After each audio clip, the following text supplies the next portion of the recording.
Greetings, my brothers and sisters in Christ. This is the day the Lord has made. Let us rejoice and be glad in it. My name is Christopher Briggs. I'm here to expound and express some light on our subject for the week for our biblical fundamentals class, which is prayer. I don't have long, so let me get on it. Prayer is one of the greatest weapons that a Christian has in their life. I think prayer is a direct line between God and man.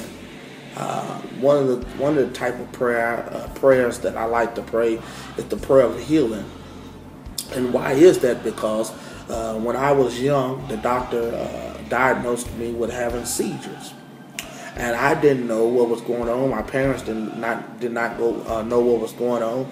And what happened was the doctors wanted to put me on some experimental medicine and all types of stuff. And my parents, they began to pray. And I was young. I was like 7 or 8 years old.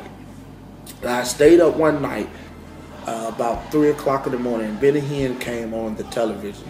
And I began to pray. And I said, God, heal my body. I need you to, I'm tired of having these seizures. I told you, I've been raised up in the church all my life. But I told God, I said, God, I want to be healed.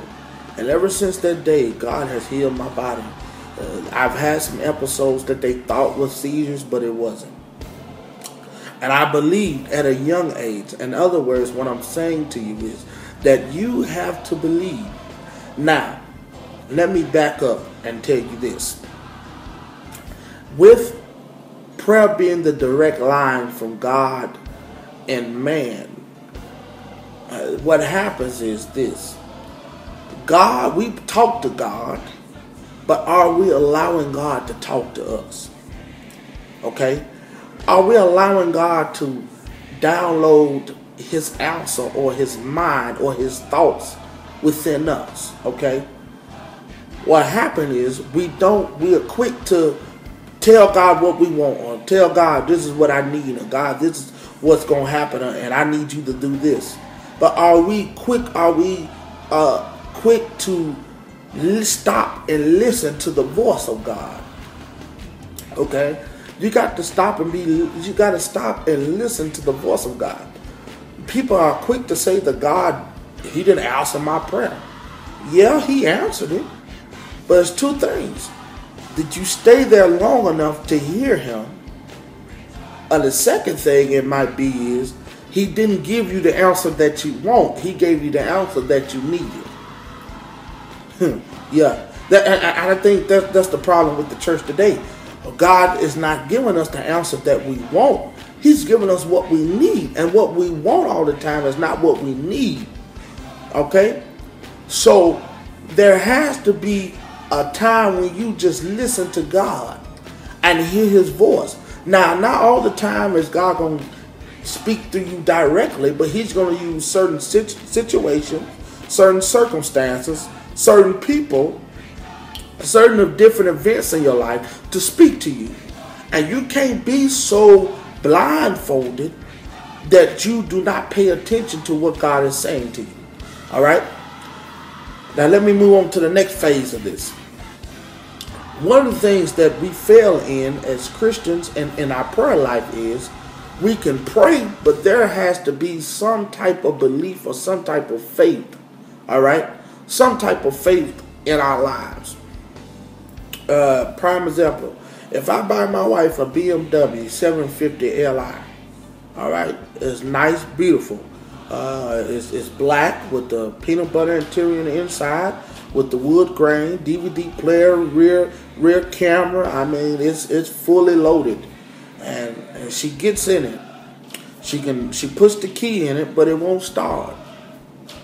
Okay, but she can turn on the camera.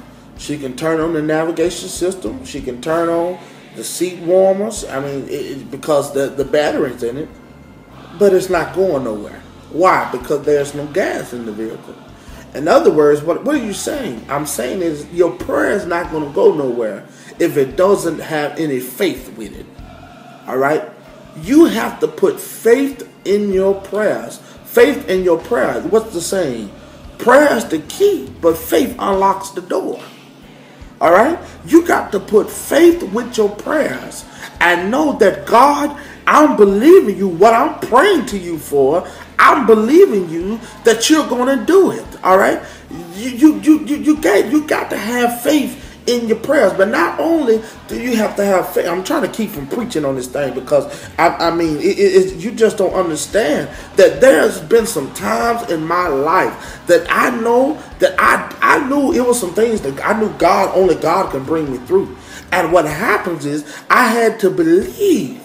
And then in your believing, what happens is the Bible talks about with prayer. He said with thanksgiving, let your request be made known unto God. In other words, what it's saying, I got to close, my time is almost up. And what I'm saying is, I'm thanking God that what I'm praying for is going to come past.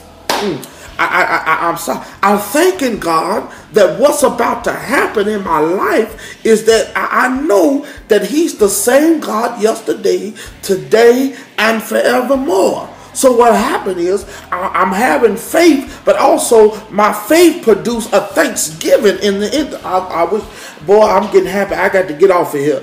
But my faith produces a thanksgiving. So what happens is my faith and my thanksgiving is coming together, and that's what produces my promise or my blessing or whatever my answer to my prayer. All right? So I want to tell you on this video, I got to go. I want to tell you, keep on praying. Keep on praying, because guess what? Prayer can go places that you can't go, and prayer can change things that you can't change. God bless you.